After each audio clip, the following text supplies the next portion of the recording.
अलक सिंह जैसे किसी गहरी सोच में डूबा जमीन पर नजरें जमाए मेरी तरफ बढ़ने लगा। यशवंत, फटाफट मेरे घोड़े पर काठी कस दो, मुझे बहुत दूर जाना है। रात हवेली में रुकना पड़ गया था, घर वाले इंतजार कर रहे होंगे। नीरज कोई सवाल करना चाहता था, लेकिन मैंने लगभग टपटने वाले लहजे में कहा, यार वक्त जाया न करो, ये हंगामी मामला है। ये सुनते ही नीरज फौरन मेरे साथ वाली सीट पर बैठ गया। कि अलक सिंह का रास्ता रोकने का काम मैं तन्हा करूंगा। आप अलक सिंह की नजरों से दूर रहकर सिर्फ मामले के गवाह बनेंगे, और अगर उनके कब्जे से वाकई डाकुओं का असलहा बरामद हो गया तो फिर आप भी सामने आ जाना। सुबह जागने के बाद मैं गुस्ल खाने से वापस आया तो नीरज नाश्ते समेत हाजिर था। उसने बताया कि रवानगी से पहले जीप के मुआयने का अमल जारी है। नाश्ते के बाद वो मुझे साथ लिए हवेली के बैरूनी अहाते में वाक़े गाड़ी खड़ी करने की जगह लेकर गया।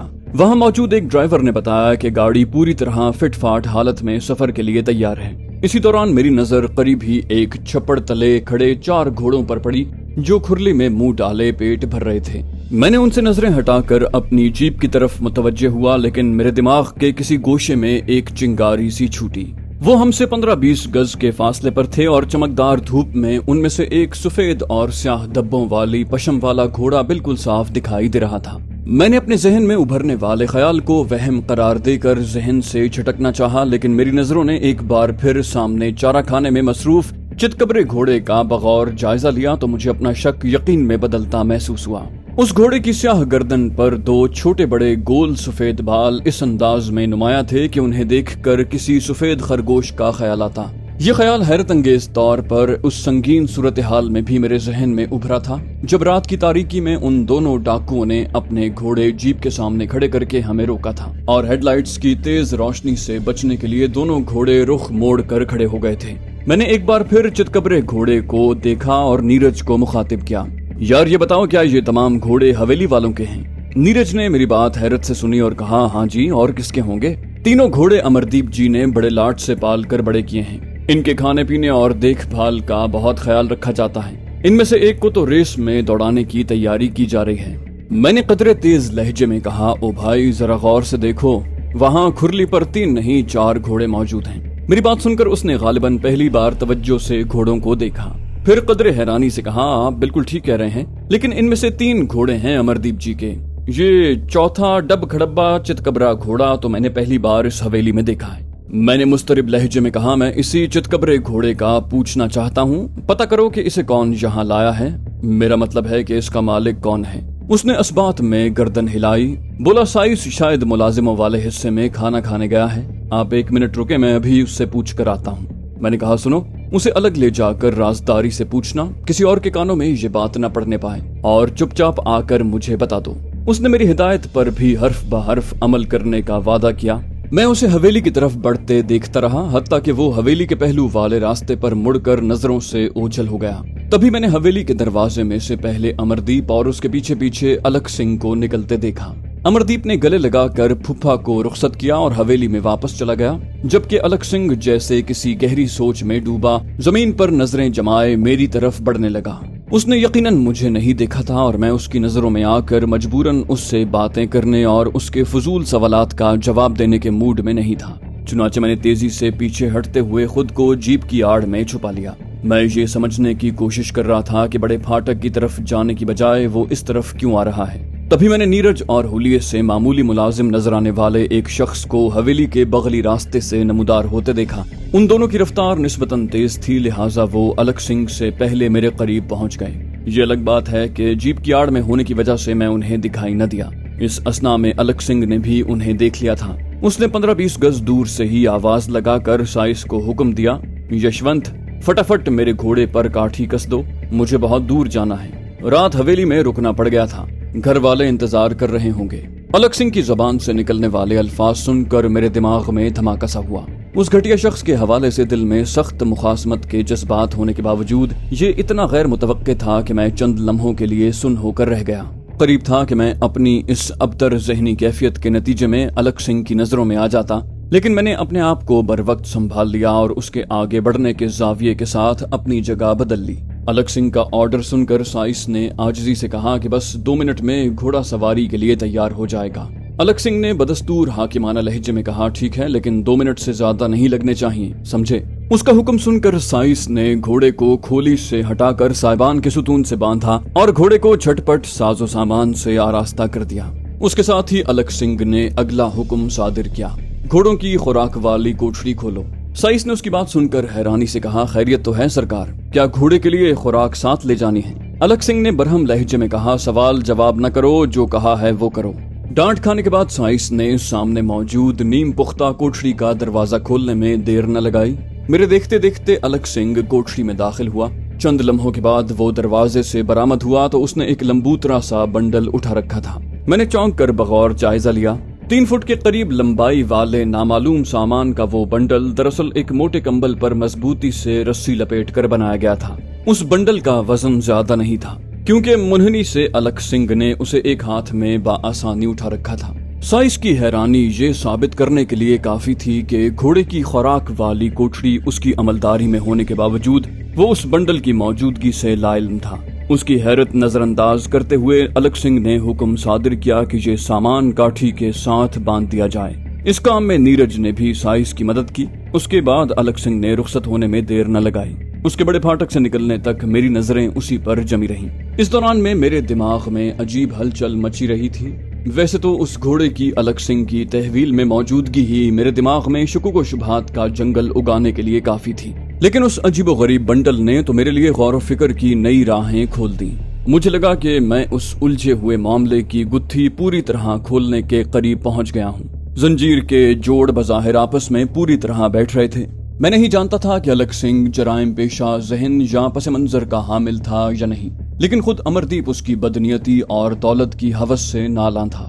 उसे भारी रकम की शदीद जरूरत थी। सबसे काबिल तवज्जो बात यह थी कि वो अमरदीप की पटियाले रवानगी और वहां से भारी रकम वसूल करके वापस लौटने की मालूमात से पूरी तरह वाकिफ था। उस जैसे माली मुश्किलात में बुरी तरह फंसे हुए शख्स के लिए तो वो रकम इतनी बड़ी थी कि वो उसका दूसरा तीसरा हिस्सा वसूल करके भी निहाल हो जाता, खुसूसन जब उसे बराह रास्त कोई खतरा मोल लेने की जरूरत भी न हो। मैंने नतीजा अखज किया कि अलग सिंह पेशावर डाकू हो या न हो, डाके और अगवा बराए तावान की इस वारदात में उसका मरकजी किरदार अब वाज़े हो चुका है। सारा मंसूबा उसी का तरतीब दिया हुआ है। डाकुओं के मस्कन यानी डाक बंगले में खुद को अमरदीप की नजरों से पोशीदा रखने के पसे पर्दा भी यही राज है। वो कामयाब वारदात करके वापस लौटने वाले दोनों डाकुओं का वहाँ मुंतजिर होगा।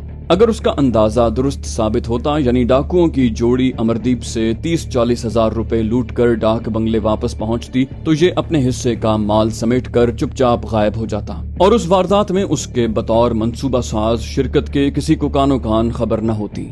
लेकिन अमरदीप के कब्जे से बराए नाम माल बरामद होने की गैर मुतवक्के सूरत हाल ने सारा मामला बदल कर रख दिया और दोनों डाकू भाई हंगामी तौर पर अगवा के जरिए अपनी मतलूबा रकम वसूल करने की मुतबादिल हिकमत अमली इख्तियार करने पर मजबूर हो गए। चूंकि दोनों डाकू बज़ाहिर किसी भी मुश्किल या रुकावट का सामना किए बगैर अमरदीप और मानू को उस खतरनाक जंगल में ले जाने में कामयाब हो गए थे, चुनाचे अलग सिंह भी शायद इस हिफ्ज़ मा तक़द्दुम के साथ उनके बदले हुए मंसूबे में शामिल हो गया होगा कि वो किसी भी मरहले पर अमरदीप या किसी भी वाकिफ शख्स के सामने नहीं आएगा। अंदाजा ही लगाया जा सकता है कि अमरदीप को महफूज अंदाज में कैद करवा कर अलग सिंह ये चितकबरा घोड़ा लेकर वहां से चला आया होगा, जहां पहुंचकर मैंने रंग में भंग डाल दिया था। आज किसी वक्त ये शायद हालात जानने के लिए डाक बंगले गया होगा तो वहाँ का नक्शा ही कुछ और मिला होगा। उसे वो सब देखकर दहशत और मलाल का एहसास तो हुआ होगा, लेकिन उसने शुक्र भी अदा किया होगा कि वो खुद बच निकला है और बज़ाहिर हर किस्म के शक व शुबे से भी बाहर है। ऐसे में उसने हाथ लगने वाला माल गनीमत समेट कर वहाँ से रफू चक्कर होने में ही आफियत समझी होगी। मैं कयास ही कर सकता था कि इस माल गनीमत में क्या क्या उसके हाथ लगा होगा।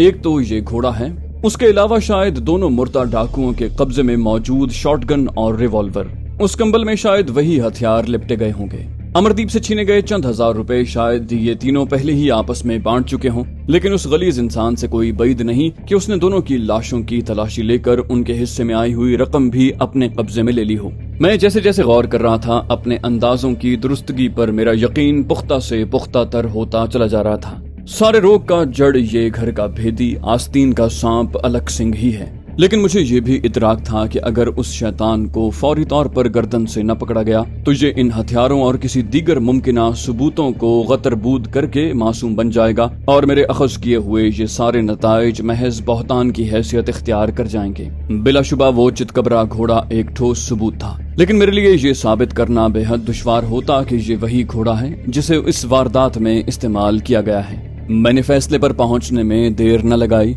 मैंने जीप की ड्राइविंग सीट पर बैठते हुए नीरज को अपने पास बुलाया और कहा, यार नीरज, जल्दी से बैठो, हम हवेली की तरफ चल रहे हैं। तुम्हें फौरन हवेली में अमरदीप भाई के पास जाना है। उन्हें एक तरफ बुलाकर कहो मैं उन्हें फौरन बुला रहा हूँ। उन्हें ये भी कहना कि मुझे उन्हें साथ लेकर अभी और इसी वक्त कहीं जाना है। नीरज कोई सवाल करना चाहता था, लेकिन मैंने लगभग टपटने वाले लहजे में कहा, यार वक्त जाया न करो, ये हंगामी मामला है। ये सुनते ही नीरज फौरन मेरे साथ वाली सीट पर बैठ गया। चंद लम्हों बाद मेरी जीप हवेली के मेहमान खाने के दरवाजे के सामने खड़ी थी और नीरज तेज कदमों से हवेली की तरफ बढ़ रहा था। अमरदीप शायद 3-4 या ज्यादा से ज्यादा 5 मिनट में ही नीरज के साथ मेरे पास पहुंच गया, लेकिन वक्त तेजी से हाथ से फिसलने के इस्तराब की वजह से वो मुख्तसर वक्फा भी बहुत तवील लगा। अमरदीप आकर सीधा मेरे पहलू वाली सीट पर बैठ गया तो मुझे इत्मीनान हुआ कि नीरज ने मेरा पैगाम दुरुस्त अंदाज में अमरदीप तक पहुंचाया है। मैंने फौरन जीप स्टार्ट की और उसे रेस देकर बड़े फाटक की तरफ रवा दवा कर दिया। अमरदीप ने कोई एतराज या एहतजाज करने की बजाय सवाल किया, खैरियत तो है छोटे भाई, कोई मसला खड़ा हो गया है क्या? इतनी अफरा तफरी में कहाँ चल दिए? मैंने कहा, मसला खड़ा नहीं हुआ अमरदीप भाई, बल्कि मसला हल होने का इम्कान पैदा हो गया है। बाकी तफसील मैं रास्ते में बताऊंगा। पहले ये समझ लें कि अगर मेरा अंदाजा दुरुस्त है तो मैं आप और मानू के इगवा के मरकजी किरदार को पहचान चुका हूँ, और अगर हम बर वक्त कार्रवाई करेंगे तो उसे रंगे हाथों पकड़ सकते हैं। लेकिन अगर वो इस वक्त बच निकलने में कामयाब हो गया तो उसके खिलाफ कुछ भी साबित करना मुश्किल हो जाएगा। इस दौरान में अमरदीप किसी खब्तुल हवास शख्स की तरह मुंह खोले मेरी बात समझने की कोशिश करता रहा। उसने बमुश्किल अपनी हैरत पर काबू पाते हुए कहा, ये तुम क्या कह रहे हो बहादुर भाई? क्या अचानक कोई सपना देख लिया है? वो दोनों लुटेरे तो जंगल में मारे जा चुके हैं। मैंने मजबूत लहजे में कहा, आप ठीक कह रहे हैं, वो दोनों तो बेशक नर्क में जा चुके हैं, लेकिन उनका सरगना और इस वारदात का असल मंसूबा साज अभी जिंदा है। क्या आपको डाक बंगले में उन दोनों डाकुओं का मुंतजिर उनका तीसरा साथी याद नहीं है? अमरदीप ने उलझन भरे लहजे में कहा, याद तो है, लेकिन मैंने कहा, मुझे लगभग पूरा यकीन है कि वाहे गुरु की कृपा से मैं उस आस्तीन के सांप को पहचान चुका हूँ। मेरी बात सुनकर वो चौंका, बोला, आस्तीन का सांप? मैंने कहा, हाँ भाई, मैं बार बार कहता रहा हूँ कि आप किसी घर के भेदी की साजिश का निशाना बने हैं। मेरा अंदाजा गलत नहीं है। अमरदीप ने मुस्तरिब लहजे में कहा, भाई खुलकर बात करो। इस दौरान में हम सरदार ब्रह्मदीप की ज़रई अराजी से बाहर जाने वाले कच्चे रास्ते पर काफी आगे आ चुके थे और जल्द ही नीम पुख्ता सड़क पर चढ़ने वाले थे। मैंने कहा, पहले ये बताइए कि अभी कुछ देर पहले अलग सिंह जी आपसे मिलकर रुखसत हुए हैं। अगर उन्हें अपने घर जाना हो तो वो कौन सा मुख्तसर तरीन रास्ता इख्तियार करेंगे? अलग सिंह का नाम सुनकर अमरदीप बुरी तरह चौंका। बोला, ये तुम फुफ्फड़ जी का पता क्यों पूछ रहे हो? मैंने कहा, मैं अभी आपको सब कुछ तफसील से बता दूंगा, पहले आप मेरे सवाल का जवाब दें तो मेहरबानी होगी। मेरा ख्याल है वो मेरे सवाल से रफ्ता रफ्ता मामले की तह तक पहुंच रहा था, लेकिन मेरी जबान से हतमी तस्दीक चाहता था। उसने गंभीर लहजे में कहा, फुफ्फड़ अलग सिंह खडियाल पिंड में रहते हैं, संगरूर तहसील में पड़ता है वो, यहाँ से लगभग 10 मील का फासला है। मैंने कहा, अलग सिंह उमूमन किस रास्ते से जाते हैं? उसने बदस्तूर भारी लहजे में कहा, छाजली से छोटी बस चलती है जो पहले छट्टा नेरा कस्बे जाती है, वहाँ से। मैंने उसकी बात काट कर कहा, वो घोड़े पर जा रहे हैं, उसके लिहाज से मुख्तसर तरीन रास्ता बताएं। मेरी बात सुनकर अमरदीप ने हैरानी से कहा, घोड़े पर? लेकिन फुफ्फड़ जी के पास तो कोई घोड़ा नहीं है। मैंने कहा, पहले की बात छोड़ें, अब वो पहली बार एक अच्छी नस्ल के तनोमंद घोड़े पर सवार होकर अपने घर जा रहे हैं जो मुफ्त में उनके हाथ लग गया है, और मुझे पुख्ता यकीन है कि उन्हें उस कीमती घोड़े का मालिक बनाने वाले हम दोनों ही हैं। अब बताएं, मैं जीप किस तरफ घुमाऊं? हमें उस रास्ते पर पहुंचना है जिस पर वो घोड़े के जरिए जा सकते हैं। अमरदीप ने मेरी रहनुमाई की और मैंने एक नीम पुख्ता नीम हमवार रास्ते पर जीप डाल दी। मेरी रफ्तार ज्यादा तेज नहीं थी। इस दौरान मैंने अलग सिंह के हवाले से अपना आज सुबह का मुशाहिदा और उसके नतीजे में अखज़ करदा नताइज अमरदीप के गोशगुजार कर दिए। इस दौरान मैं रास्ते से नजरें हटाकर वक्तन फवक्तन उसके चेहरे का लम्हा ब लम्हा बदलते रंगों का जायजा लेता रहा। मेरी बात तफसील से सुनने के बाद कोई फौरी रद्द अमल जाहिर करने की बजाय वो कुछ देर के लिए गहरी सोच में डूब गया। बिलाखिर उसने गहरी सांस भरकर लगभग भर्राई हुई आवाज में कहा, भाई बहादुर सिंह, मैं बता नहीं सकता कितनी शिद्दत से तुम्हारे अंदाजों और शुकूक व शुबहात को झुटलाना चाहता हूँ। अलख सिंह जैसे भी हैं, एक बुजुर्ग की हैसियत से मेरे लिए काबिल एहतराम हैं। मेरी फुफ्फी के इंतकाल के बाद उनसे हमारे खानदान का बराह रास्त ताल्लुक बज़ाहिर खत्म हो गया था, लेकिन मेरे पिता ने उनसे अपने रवाबित मजीद बढ़ा लिए। वो चंद लम्हों के लिए फिर सोच में डूब गया। बोला, लेकिन तुमने जो कुछ बताया है उसे नजरअंदाज करना भी सूरज को देखने के बावजूद आंखें बंद करके रात का तसव्वुर करने की कोशिश करना होगा। मैं दिलो जान से तुम्हारा मौक़िफ़ तस्लीम करता हूँ और मैं तुम्हारे इस ख्याल से भी मुत्तफिक हूँ कि हमें अभी और इसी वक्त उनका रास्ता रोक कर तलाशी लेनी चाहिए ताकि दूध का दूध और पानी का पानी हो जाए। लेकिन मैं ये सोचकर हौल खा रहा हूँ कि अगर हमारा ये अंदाजा गलत निकला तो मैं फुफ्फड़ जी और उनके खानदान बल्कि अपने पिताजी के सामने भी जिंदगी भर के लिए मुंह दिखाने के काबिल नहीं रहूंगा। मैंने उसके मौक़िफ़ पर गौर करते हुए नरम लहजे में कहा, आप अपनी जगह पर दुरुस्त हैं अमरदीप भैया, लेकिन इन खतरनाक शुकूक शुबहात की तस्दीक या तरदीद करना भी आपके खानदान की सलामती के लिए जरूरी है। इसके लिए मेरे जहन में एक दरमियानी रास्ता ये आ रहा है कि अलख सिंह का रास्ता रोकने का काम मैं तन्हा करूंगा। आप अलख सिंह की नजरों से दूर रहकर सिर्फ मामले के गवाह बनेंगे और अगर उनके कब्जे से वाकई डाकुओं का असलहा बरामद हो गया तो फिर आप भी सामने आ जाना। तब तो आप मेरी बात की सच्चाई मान चुके होंगे ना? अमरदीप ने कदरे पुरजोश लहजे में कहा, हाँ, फिर तो तुम्हारे घोड़े वाला अंदाजा भी खुद ब खुद दुरुस्त साबित हो जाएगा। लेकिन मजीद एहतियात के लिए मेरी एक बात और मान लो। मैंने सवालिया नजरों से अमरदीप की तरफ देखा। वो बोला, ऐसा करो कि तुम मुंह पर ठाटा बांध कर उनके सामने जाओ और उनका सामान खुलवा कर तलाशी लो। तुम्हारे पास रिवॉल्वर तो मौजूद है ना? मैंने इस बात में सर हिलाया, बिल्कुल मौजूद है, लेकिन आपकी इस तजवीज पर अमल करने से कोई खास फर्क नहीं पड़ेगा। अलख सिंह जी बहुत घाग इंसान हैं। मैं आवाज बदल कर भी बात करूं तो वो मेरे कद काठ और चाल ढाल से मुझे पहचान लेंगे। फिर ये भी तो देखें कि मैं इस वक्त उसी लिबास में हूँ जिसमें मेरी अलख सिंह जी से रात को मुलाकात हुई थी। अमरदीप ने चौंक कर कहा, ओह, इस पर मैंने तो तवज्जो ही नहीं दी। मैंने कहा, भाई, इसमें इतना फिक्रमंद होने की कोई बात नहीं है। अगर मेरा अंदाजा गलत निकला तो ज्यादा से ज्यादा नाराज होकर आप लोगों से मेरी शिकायत लगाएंगे और मेरा हवेली में दाखिला बंद करवा देंगे। तो मेरा ख्याल है कि इतनी बड़ी साजिश का इंकिशाफ होने के इम्कान के मुकाबले में ये कोई बड़ी कीमत नहीं है। मैं तो वैसे भी अब ज्यादा वक्त पटियाले में ही गुजारूंगा और चंद दिन के बाद आप लोगों से हमेशा के लिए रुखसत हो जाऊंगा। अमरदीप ने जोशीले लहजे में कहा, नहीं छोटे भाई, अलख फुफ्फड़ के मामले का नतीजा कुछ भी निकले, अब तुम हमारे घर के एक फर्द हो। हमारा रिश्ता अब जिंदगी भर कायम रहेगा। अच्छा, जो तुम्हारा दिल चाहे वो कर गुजरो, देखा जाएगा। मैंने पुरखुरूस लहजे में कहा, भाई अमरदीप, मैं चाहे दुनिया के किसी भी कोने में रहूं, आप लोगों की मोहब्बत हमेशा मेरे दिल में ताज़ा रहेगी। अच्छा ये बताएं, क्या कोई दूसरा ऐसा रास्ता है जिस पर जीप भगाते हुए हम अलख सिंह से आगे निकल जाएं और फिर वापस इस रास्ते पर आकर उनको रोक सकें? अलबत्ता शुरू में सिर्फ मैं सामने आऊंगा। अमरदीप ने हाँ में गर्दन हिलाई। कहा, हम किसी कच्चे रास्ते से दाएं मुड़कर फरलांग भर फासला तय करके पक्की सड़क पर पहुंच जाएंगे। वो सड़क चट्टा नेरा कस्बे जाती है। 5-6 मील बाद हम इसी तरह कच्चे से गुजर कर वापस उसी रास्ते पर आ सकते हैं। मुझे यकीन है कि अलख फुफ्फड़ हमसे पहले घोड़े पर इतना फासला तय नहीं कर सकता। मुझे तो अब भी सोच सोच कर हैरत हो रही है, लेकिन लगता है फुफ्फड़ जी के चेहरे से नकाब उतरने का वक्त आ गया है।